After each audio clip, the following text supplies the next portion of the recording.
살아계신 예수 그리스도 이름으로 기도드립니다. 아멘.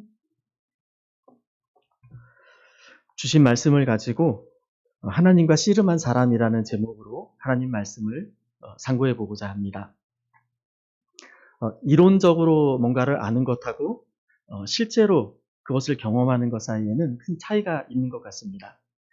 미국에서 이렇게 오래 살다 보니까 집에 뭐가 문제가 생기고 고장이 날 때마다 사람을 부르면 너무나도 비용이 많이 들기 때문에 뭐가 문제가 생기면 한번 그걸 유튜브에서 찾아보는 습관이 생겼습니다.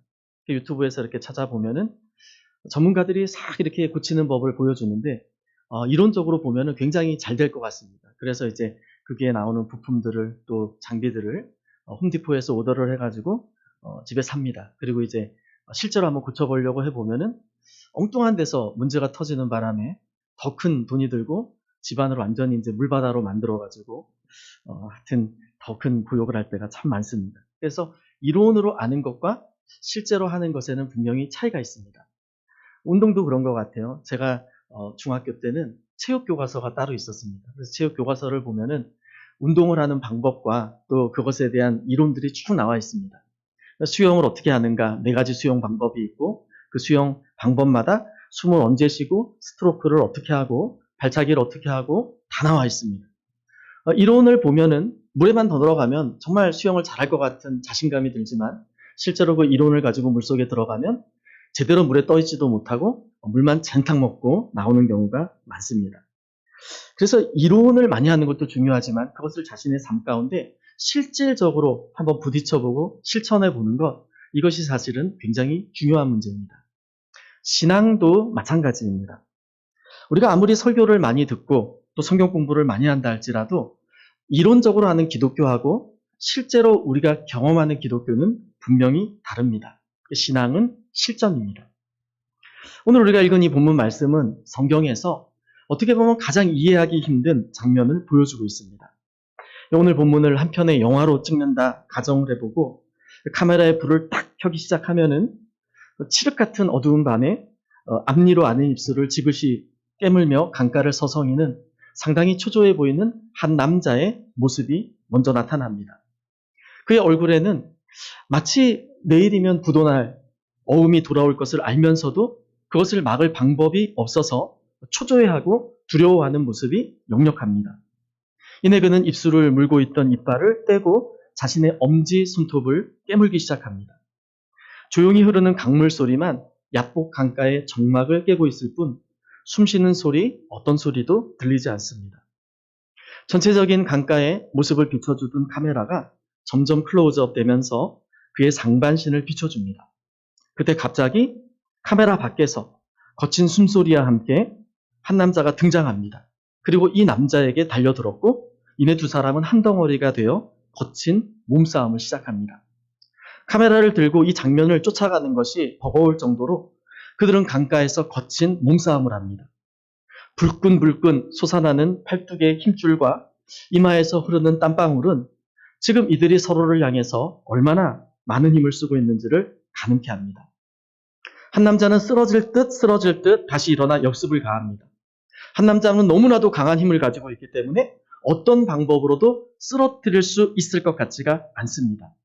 이 두 사람의 팽팽한 힘 대결은 이 싸움이 쉽게 끝나지 않을 것을 가늠케 합니다. 오랜 시간이 흐르고 갑자기 한 남자가 다리를 절게 됩니다. 거친 몸싸움에 엉치뼈가 부러진 겁니다. 하지만 여전히 그 남자는 다른 남자를 붙들고 있습니다. 이미 엉치뼈가 부러진 상태로 더 이상 힘을 쓸 수 없는 상황인데도 불구하고 싸움이 끝난 것처럼 보였지만 그는 절대로 이 남자를 붙잡고 포기하지 않습니다. 어느덧 날이 밝아옵니다. 두 사람은 알아듣기 힘든 대화를 나눕니다. 그러자 갑자기 엉치뼈가 부러진 남자가 엉엉 소리를 내서 웁니다. 대성통곡을 하며 상대방에게 무슨 이야기를 하는데 그의 울음과는 상관없이 이 사람은 이야기를 남겨놓고 그 장소를 떠나버립니다.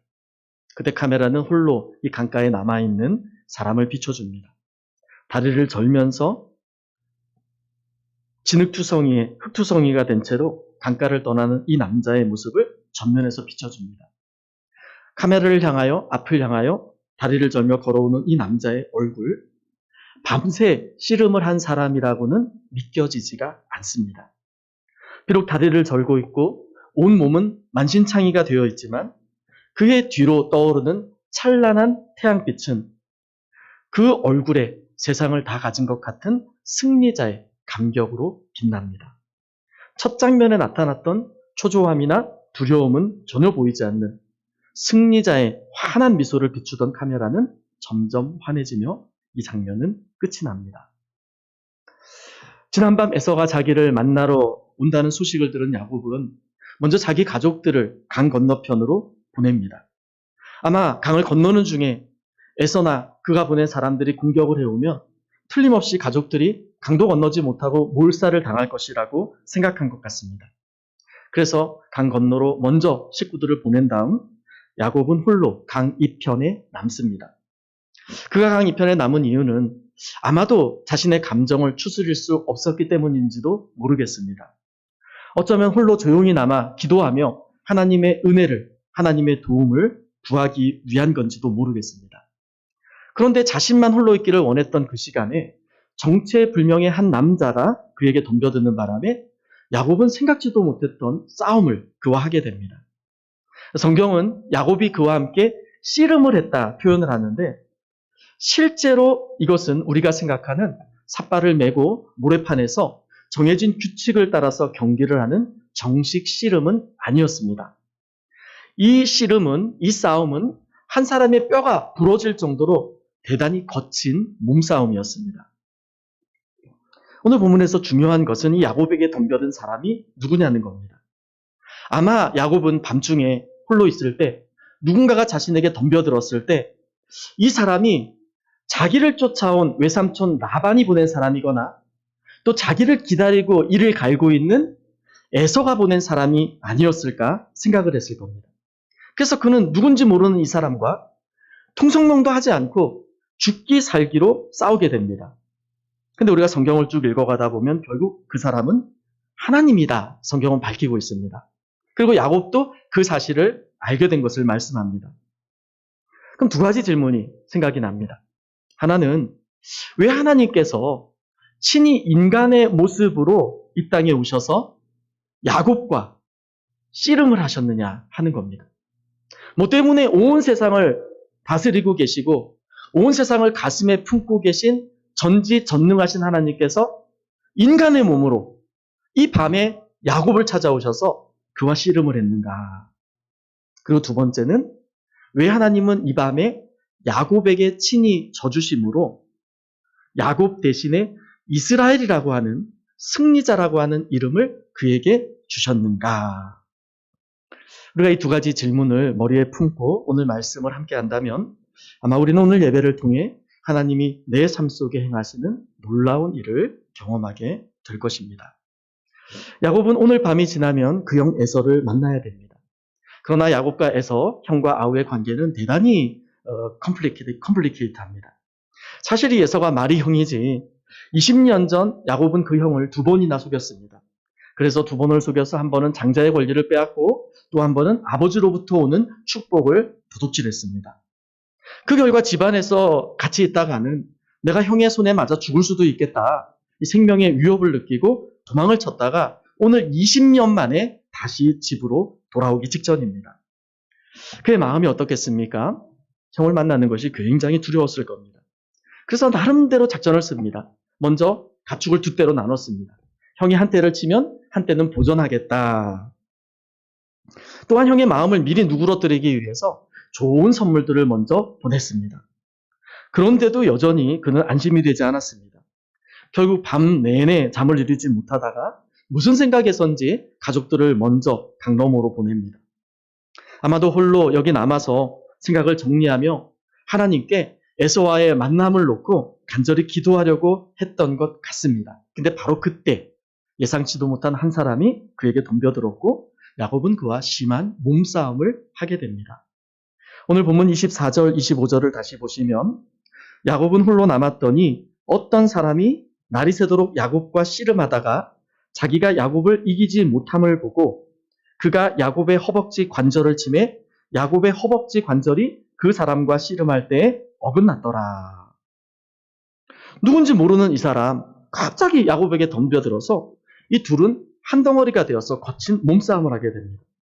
야곱에게 덤벼든 이 사람은 어떻게 해서든지 야곱을 제압해서 그를 꼼짝하지 못하도록 바닥에 누이려고 합니다.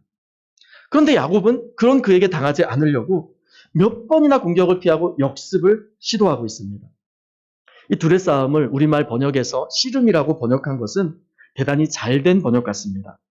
왜냐하면 지금 이들은 뼈가 부러질 정도의 거친 몸싸움을 하기는 하지만은 땅에 넘어뜨려서 항복을 받아내는 것이 이 싸움의 목적이기 때문입니다. 이 싸움은 규칙은 없습니다. 그렇지만 암묵적으로 서로 압니다. 먼저 땅에 쓰러져서 항복을 하면 지는 거다. 이 야곱이라는 이름, 사실은 씨름과 상당히 관련이 된 이름입니다. 이 야곱은 히브리어로 야카브라고 하는데 이 씨름이라는 단어는 히브리어로 아바크입니다. 야카브, 아바크. 비슷합니까? 저만 비슷합니까? 지금 씨름을 하는 장소, 야복, 이것은 이제 야보크입니다. 그러니까 이거를 히브리 말로 하면은 야카브가 야보크에서 아바크를 했다. 이래도 안 비슷합니까? 그래서 이게 우리말로는 야곱이 야복에서 씨름을 했다 이렇게 되지만은 히브리 사람들끼리 말을 할 때는 야곱이 야곱에서 야곱을 했다 알아듣습니다. 씨름이 씨름에서 씨름을 했다 알아듣습니다. 이게 다 통하는 말입니다. 이 고대 씨름 기술 가운데에는 상대방의 발을 잡아서 넘어뜨리는 그런 기술이 있었던 것 같습니다. 우리 민속 씨름에도 앞다리 걸기라고 해가지고 삿발을 잡고 있다가 한쪽 손을 놓고 두 손으로 상대방 다리를 들어 올린 다음에 한 발만 놔두고 그 다리를 걸어서 넘어뜨리는 재주가 있습니다. 근데 이 씨름이라고 하는 거 사실은 다리와 허벅지 기술을 사용해서 이 허리 기술을 사용하는 그래서 힘을 겨루는 경기입니다. 근데 한쪽 손을 놓고 두 손을 가지고 상대방의 한 다리를 제압해서 한 다리로 만든 다음 넘어뜨리는 거 이걸 이제 기술이라고 하지만 사실 이것은 기술이라기보다는 속임수라고 할 수 있을 겁니다. 그의 이름 야곱, 이게 괜히 붙여진 이름이 아닙니다. 그 이름은 그가 태어날 때 쌍둥이 형 발꿈치를 잡고 태어나서 붙여진 이름입니다. 야곱이라는 이름은 발꿈치를 잡다 의미가 있고 동시에 속이는 자, 사기꾼 의미가 있습니다. 야곱은 자기 이름값을 톡톡히 한 사람입니다. 이름 그대로 발꿈치를 잡고 태어나더니 아버지를 속이고 형을 속이고 외삼촌을 속이고 속이는 인생을 살아왔습니다. 야곱만큼 자기의 이름값을 톡톡히 하는 사람은 없습니다. 근데 그런 야곱이 지금 야복 강가에서 또 자기의 이름값을 하고 있습니다. 상대방의 발꿈치를 잡고 그를 넘어뜨리기 위하여 힘을 쓰고 있습니다. 근데 이 상대방은 지금까지 그가 맞섰던 사람과는 차원이 달랐습니다. 어떤 기술로도 어떤 속임수로도 상대방을 이길 수 없었고 결국 계속해서 밤새 속임수를 썼지만 결국 힘이 소진할 때까지 이 싸움은 끝나지가 않았습니다. 지금 야곱과 싸우는 사람, 이 정체불명의 사람은 어떤 사람입니까? 힘이 보통이 아닙니다. 손으로 자신의 힘으로 상대방의 엉덩이뼈를 부러뜨릴 만큼 엄청난 괴력을 가진 사람입니다.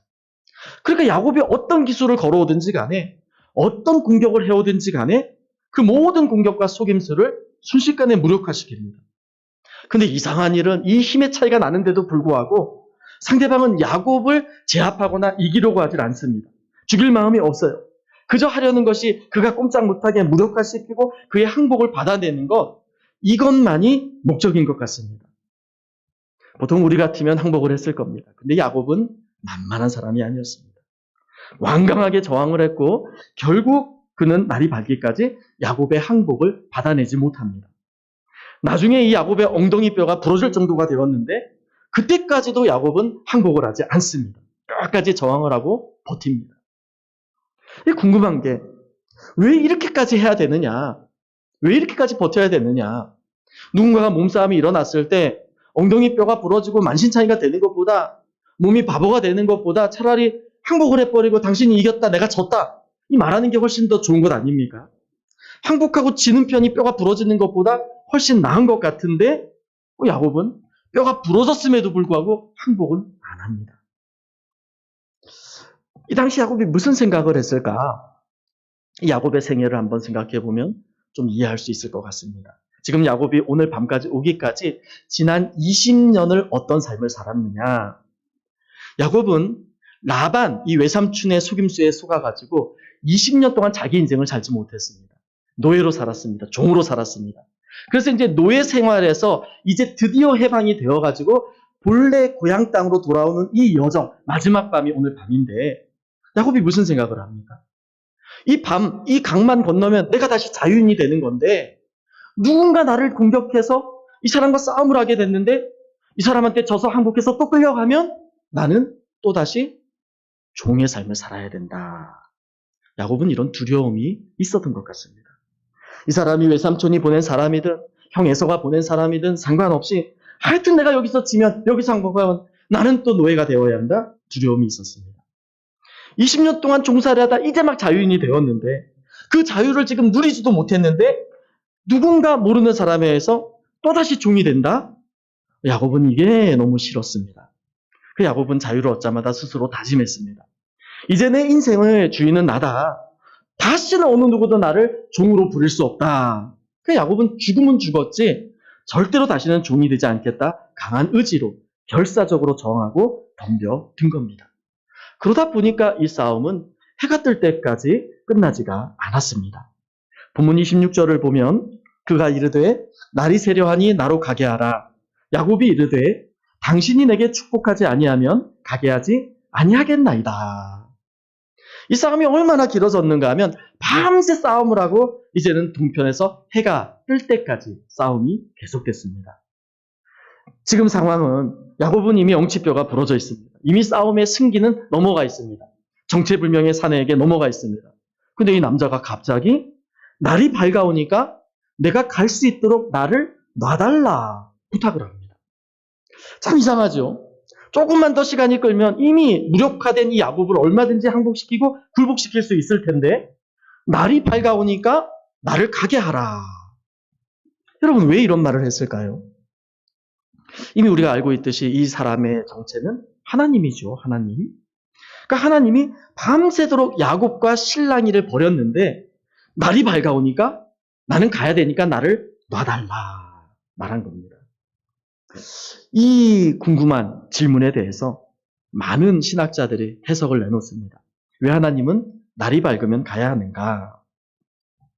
어떤 신학자는 이 귀신은 닭 우는 소리를 제일 무서워한다. 이 미신을 근거로 해가지고 영적인 존재는 해가 뜨면 힘을 쓰지 못하니까 이제 해가 뜨니까 하나님이 힘을 쓰지 못하고 나를 놔달라 한 거라고 해석을 합니다. 신학자가 이런 해석을 합니다. 우리 민간 풍속에도 보면 정월 대보를 미면 이 귀신이 신발을 훔쳐간다고 해가지고 이 신발을 못 훔쳐가도록 문 앞에다 채를 걸어놓습니다. 그럼 귀신이 왔다가 채 구멍 개수를 세다가 날이 밝아서 닭이 울면 그냥 도망을 간다. 그러니까 하나님도 영적 존재죠. 그러니까 해가 뜨면 힘을 쓰지 못하니까 그냥 도망간다. 나를 놔달라 했다고 해석을 하는 겁니다. 이 누가 해석했는지 모르겠지만은 무당들이나 할 만한 해석입니다. 어떤 사람은 하나님께서 자신의 얼굴을 이제 야곱에게 보이지 않기 위하여 그랬다 이야기합니다. 출애굽기 10장 28절에 보면은 하나님의 얼굴을 본 사람은 다 죽습니다. 이게 율법에 이제 나와 있습니다. 그러니까 하나님이 사랑하는 야곱을 보호하기 위해서 야곱이 자기 얼굴을 보지 못하게 하기 위해서 떠나려 했다. 근데 성경을 조금만 더 읽어보면 이날 야곱은 하나님의 얼굴을 봤죠. 얼굴을 봤기 때문에 그 지명을 하나님의 얼굴이라는 뜻으로 분이엘이라고 명명합니다. 성경을 조금만 읽어봐도 이런 식의 해석은 하지 않을 겁니다.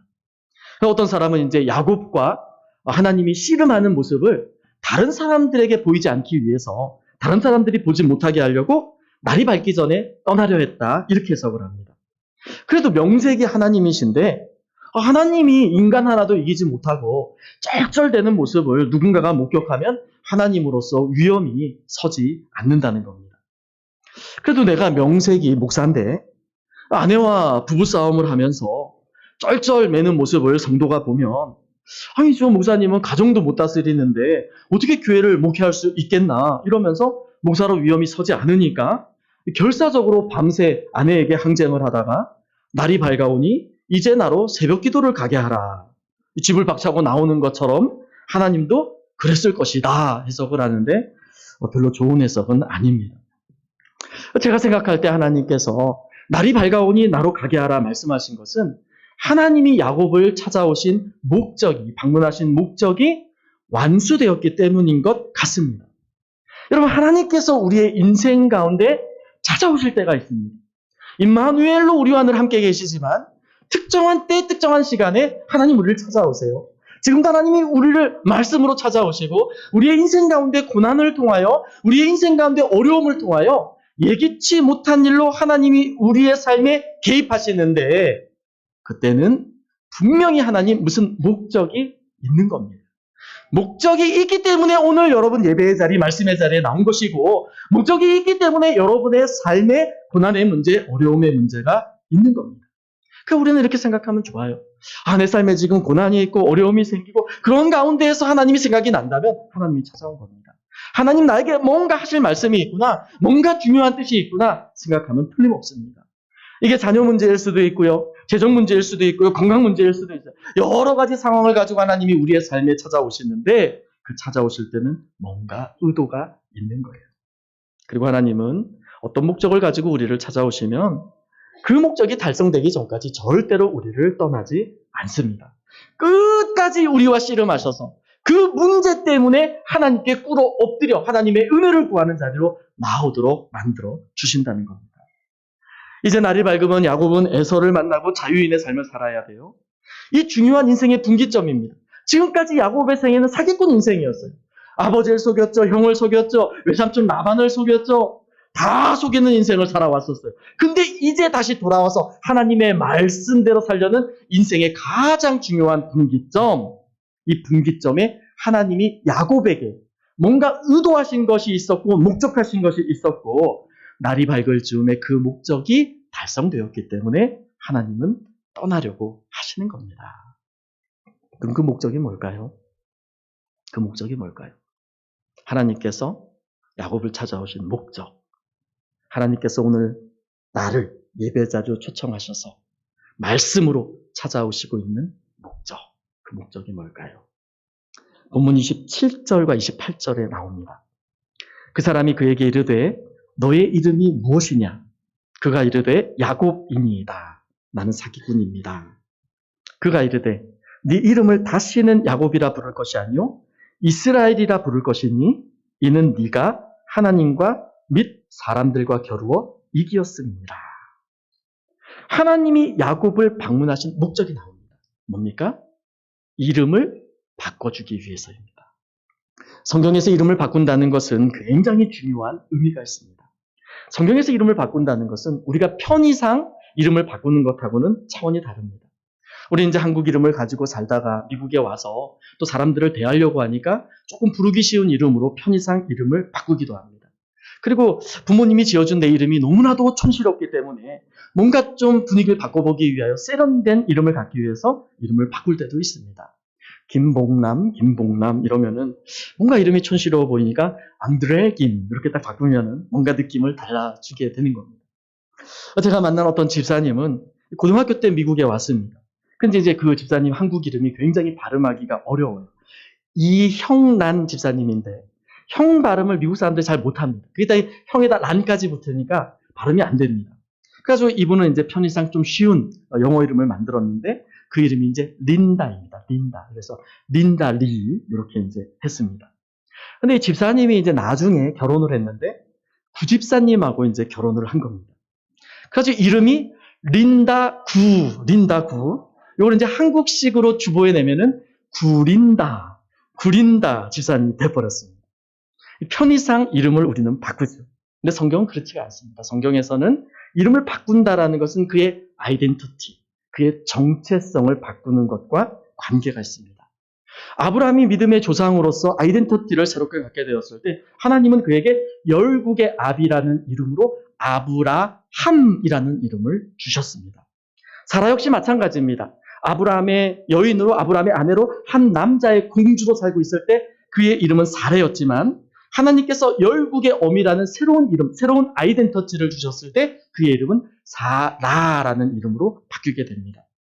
주는 그리스도시요 살아계신 하나님의 아들입니다. 시몬이 예수님께 고백을 했을 때 예수님은 그 신앙 고백을 들으시고 새로운 이름을 주시면서 너는 베드로라, 게바라, 반석이라. 이 반석 위에 내가 교회를 세우겠다. 그에게 새로운 정체성을 주십니다.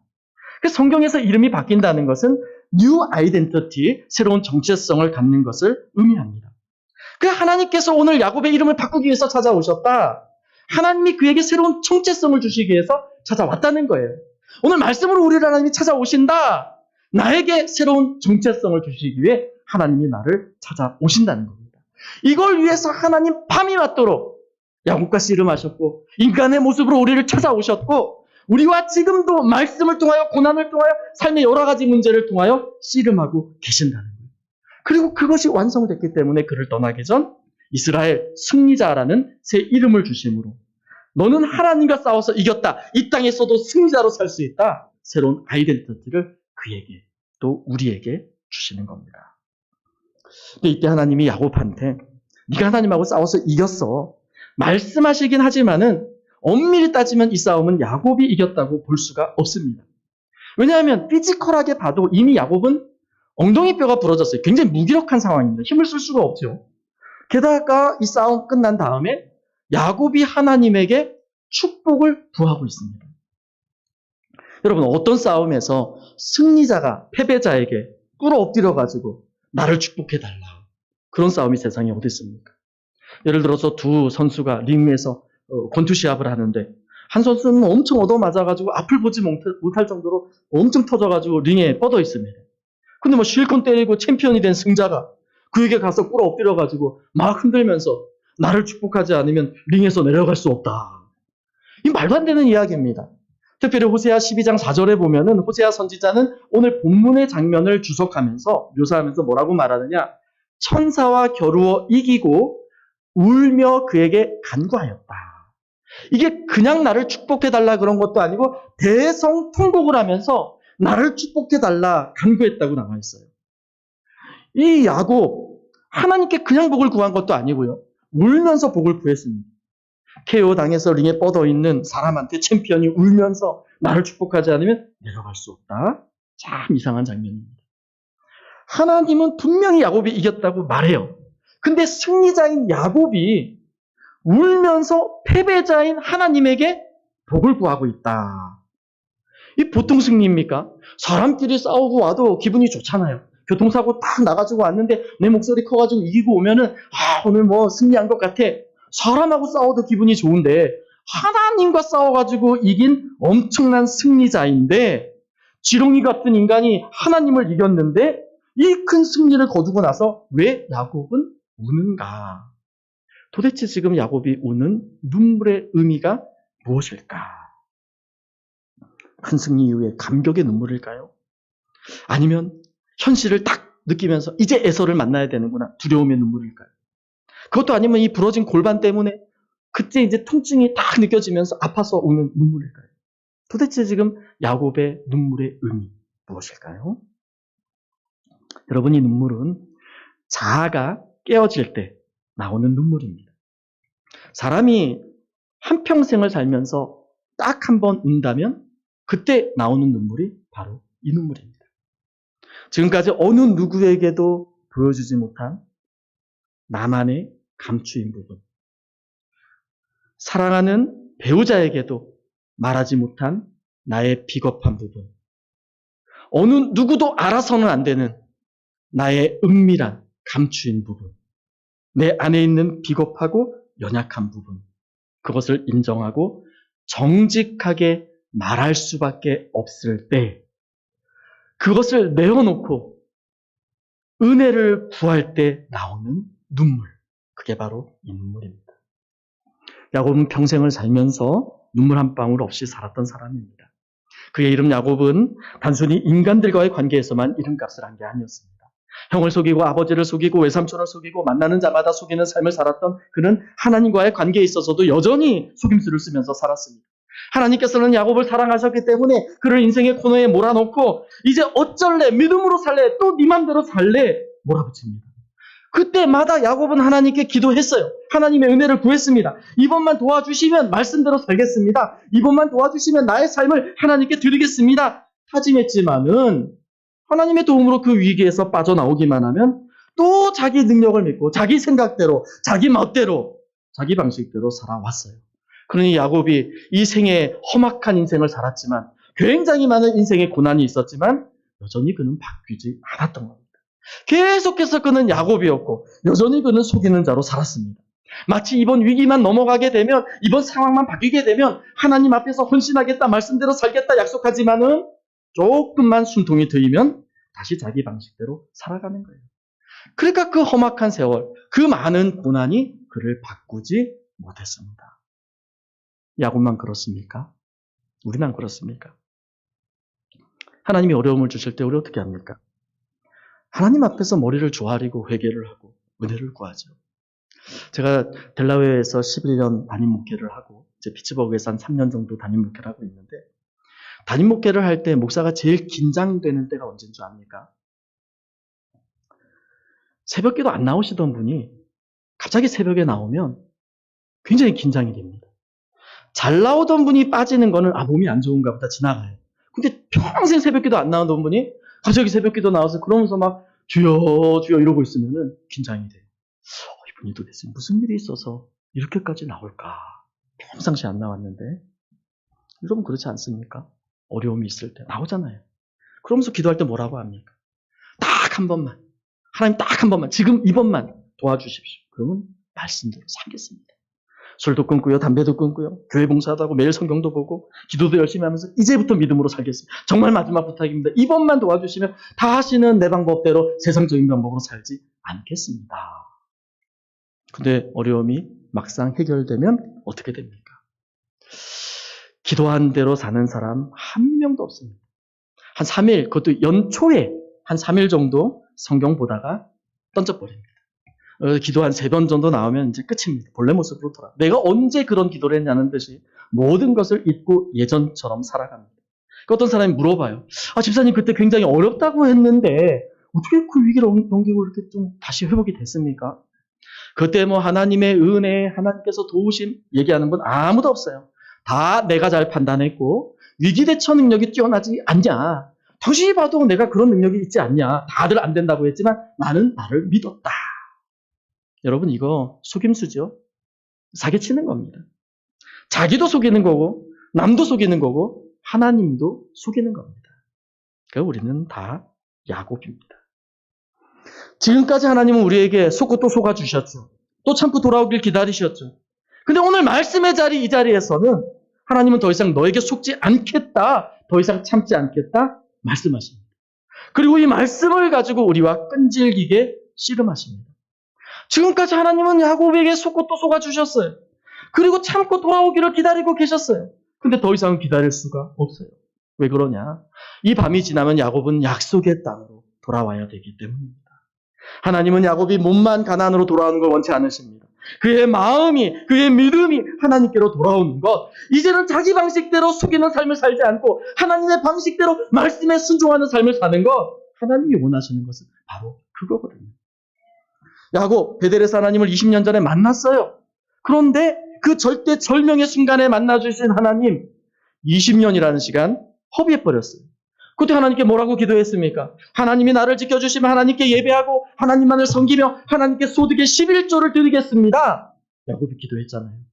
근데 20년 동안 싹 다 까먹고 먹고 살만해지니까 라반 집에서 결혼도 하고 아내도 4명이나 되고 자녀도 12명이나 되니까 먹고 살만하니까 잊어버린 거예요. 과거랑 똑같은 모습으로 사는 거예요. 형과 아버지를 속였던 그 과거 모습 그대로 외삼촌 라반을 속이면서 그대로 살았던 거예요. 20년을 허비한 겁니다. 그런 야곱과 오늘 밤 하나님께서 직접 대면하셔서 싸우시는 거예요. 싸우는 거예요. 내가 지금까지는 참았지만 오늘 밤은 못 참는다.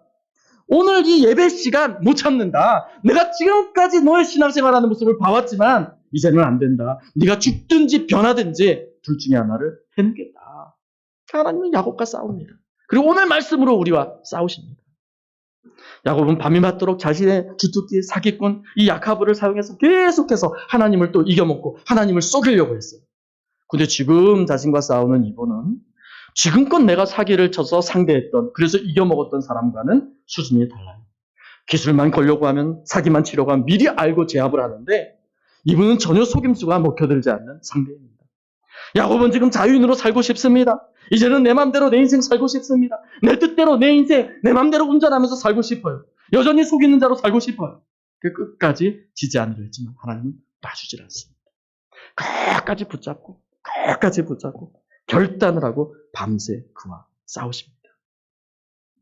지금 야곱은 자기 잔꾀, 자기 생각, 세상적인 방법 이거 놔버리면 이 세상에서 실패하고 망하는 줄 압니다. 근데 하나님은 네가 붙잡고 있는 그거, 네가 꽉 붙잡고 놓을 수 없다라고 말하는 그걸 놔야 승리자가 될 수 있다고 말하는 거예요. 여러분, 이게 누구 말이 맞습니까? 내가 가진 학벌, 내가 세상을 살아가면서 체득한 노하우, 내가 가진 재산, 이거 없어지면 우리가 세상에서 실패자가 되고 낙오자가 되는 겁니까? 아니면 그걸 포기해야만 믿음으로 세상에서 승리자가 되는 겁니까? 누가 맞습니까? 야곱이 맞습니까? 하나님이 맞습니까? 내가 맞습니까? 하나님이 맞습니까? 당연히 하나님이 맞죠. 우리 속에 있는 강한 자아, 내 고집, 내가 의지하는 나의 능력, 재산, 하나님을 믿는다고 하면서도 이것을 더 붙잡고 있고 이것을 더 신뢰하고 있다면 여러분, 그 신앙은 실패한 신앙입니다. 그 하나님은 우리와 오래 싸우시면서 우리의 그 강한 자아를 꺾으십니다. 네가 주장하는 그 알량한 자존심, 그 고집 버리지 않으면 너는 세상에서 승리자가 될 수 없다. 믿음의 승리자 될 수 없다. 아닙니다, 하나님. 나 이거 내려놓으면 나는 낙오자요 패배자가 됩니다. 망하는 인생 삽니다. 절대로 이거 내려놓을 수 없습니다. 우리는 믿는다고 하면서도 절대로 우리의 생각과 우리의 논리, 우리의 삶의 방식 포기하지 않아요. 끝까지 내가 맞는다는 거예요. 신앙이라는 테두리 안에서 내가 맞다라는 겁니다. 하나님은 액세서리죠. 걸어놓는 겁니다. 근데 그게 꺾이고 부러질 때가 있더라고요. 그게 꺾이고 부러질 때가 있더라고요. 언제입니까? 언제 우리가 그게 꺾이고 부러져서 하나님 앞에 무릎을 꿇습니까? 도저히 내 힘으로는 감당할 수 없는 문제. 아무리 머리를 짜내고 아무리 재산을 쏟아붓고 아무리 용하다는 의사를 만나도 도저히 내 힘으로는 해결할 수 없는 문제를 만날 때 꺾입니다. 부러집니다. 모아둔 재산 다 없어진 건 말할 것도 없고 허리까지 부러져가지고 아무것도 못할 때 그때 우리는 울면서 하나님께 나아옵니다. 여러분, 야곱이 언제 자존심을 꺾고 하나님께 굴복했습니까? 이제 날이 새면 원수 같은 에서를 만나야 되는데 다리까지 다쳐서 도망갈 방법조차 없을 때 그때입니다.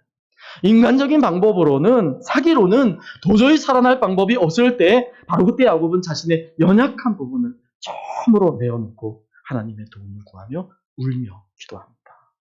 그리고 바로 그때 하나님은 사기꾼 야곱을 승리자 이스라엘로 바꿔주십니다. 야곱은 평생을 살아오면서 자기 인생 자기가 책임져야 한다고 생각했어요. 그래서 그는 아무리 어려운 일이 있어도 울지 않았습니다. 울음을 보이지 않았어요. 울면 지는 거야. 울면 나는 끝나는 거야. 절대 울면 안 돼. 그러니까 남들 앞에서 늘 당당하지요. 속에는 막 썩어 문드러져가지고 남들한테 말하지 못하는 고생과 또 고민과 여러 가지 어려운 근심 걱정들이 차있는데도 빈틈을 보이면 안 돼요. 그럼 지는 거니까요. 남들 앞에서는 얼마나 당당하고 허세를 부리면서 내가 아무렇지도 않은 듯 말하지만 이 안에는 늘 약하고 외롭고 스스로 책임질 수 없는 부분들이 있었습니다. 근데 그걸 알게 되면, 그걸 보이면 내가 인생의 실패자로 낙인 찍힌다라는 그 알량한 자존심 때문에, 그것 때문에 절대 울지 않았어요. 근데 그런 야곱이 오늘 하나님 앞에서, 하나님 말씀 앞에서 엉엉 웁니다. 자기를 도와주기 위하여 인간의 몸을 입고 오신 하나님 앞에서 그는 어린아이처럼 울면서 매달립니다.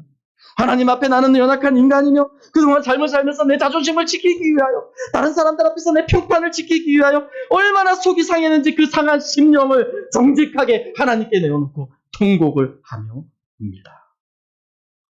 울면 질 줄 알았는데 놀라운 일이 벌어집니다.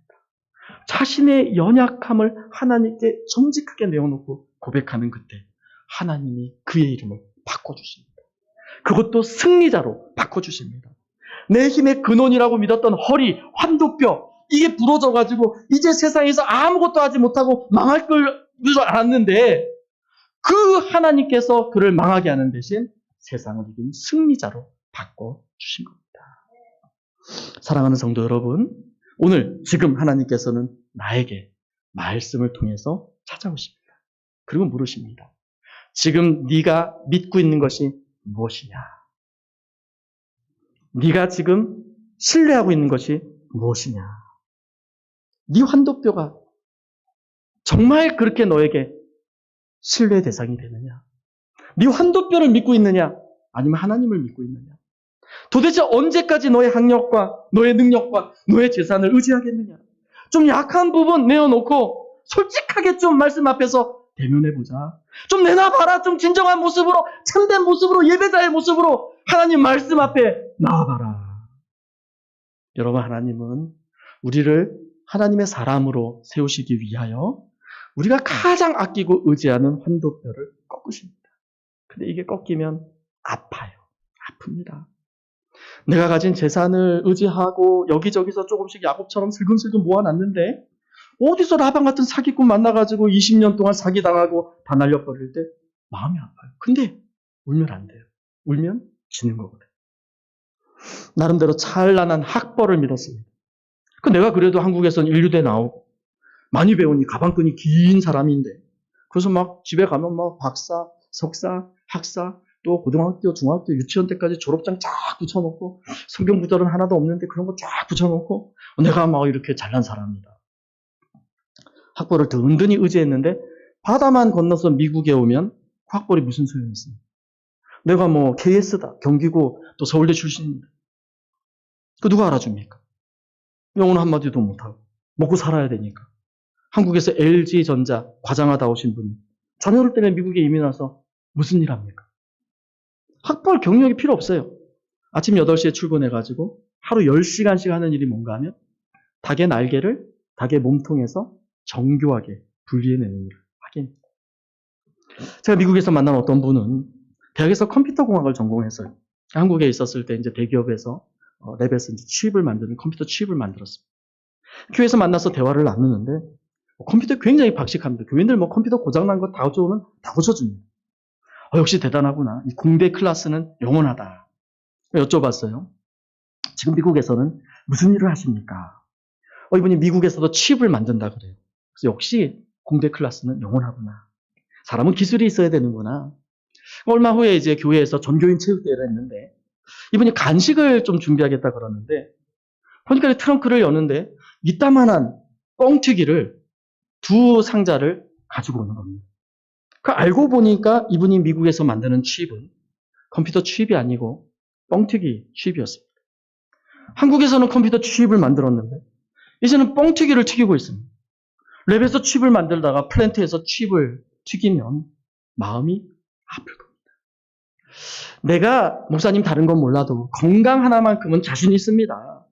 그거 하나 믿고 그냥 미국에서 이렇게 탱크처럼 달려왔는데 어느 날 갑자기 쓰러져가지고 코랑 팔에 호수 주렁주렁 달고 위랑 간이랑 다 떼낼 때 마음이 아플 겁니다.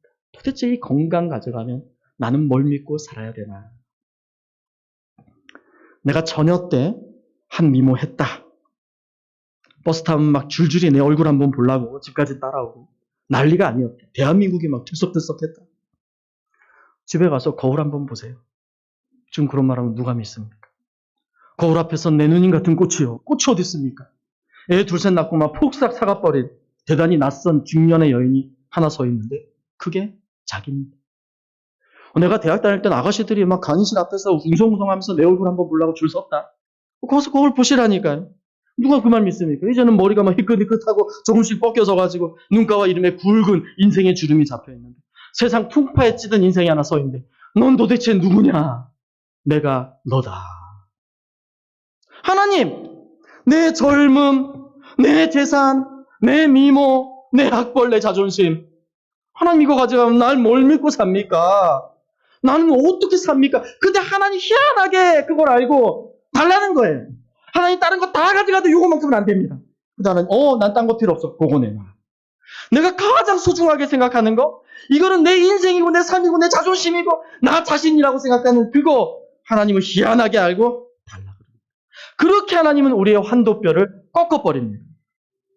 여러분 오늘 나에게 있어서 꺾인 부분 무엇입니까? 재산을 많이 모아놔서 이 조지아에서 아틀란타에서 부자란 소리를 듣고 있지만은 남들한테 내놓고 말하지 못하는 부족한 학벌이 나의 환도뼈는 아닙니까? 다른 사람들에게는 꺼내지도 못하는 부모님이나 자녀들의 결정적인 약점이 있습니까? 떳떳하게 명함 하나 제대로 파지 못하는 직장에서 일하는 것이 나의 환도뼈입니까? 남들과 갈등하고 아파하는 그런 가운데에서 남들에게 이야기도 하지 못하는 남편과 아내의 문제가 있습니까? 하나님이 약하게 하신 건강이 나의 부러진 환도뼈는 아닙니까? 아무리 노력해도 주지 않는 자녀가 나에게 문제는 아닙니까? 하나님은 희한하게 나에게 가장 중요한 그 한 가지를 꺾으십니다. 다 꺾어 놓습니다. 그래서 이 땅에서 하나님을 의지하지 않고는 도저히 살 수 없도록 우리를 그렇게 불구자로 만들어버립니다. 이게 사회적 불구자든 육체의 불구자든 경제적인 불구자든 어떻게 해서든지 하나님은 우리의 환도뼈를 꺾으셔서 오직 하나님만 의지하게 만드십니다.